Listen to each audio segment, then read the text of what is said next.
Totoo nga bang ang anak niya ang magtutuloy ng legasya at tagumpay na hindi niya nakamit? Una nilang binigyang parangal ang ating bansa pagkatapos nila basagin ang Korea Curse noong isang araw. Sa 10 beses nga na paghaharap ng Gilas Youth at Korea noong isang araw ay matinding paghihiganti ang ginawa ng ating mga kabayan at tinambakan ang kalaban ng 24 points.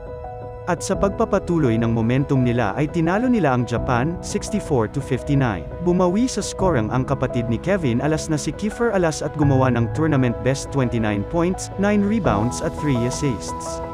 At ayan ay sa pangunguna ng walang iba kundi si head coach Josh Vincent Reyes, anak ni Chot Reyes. Talagang sinusundan niya ang yapak ng kanyang ama dahil binasag din ng former Gilas men's coach ang parehong sumpa noong 2013 FIBA Asia Championship, 86-79. Si Josh na nga kaya ang magsasalba sa Gilas program?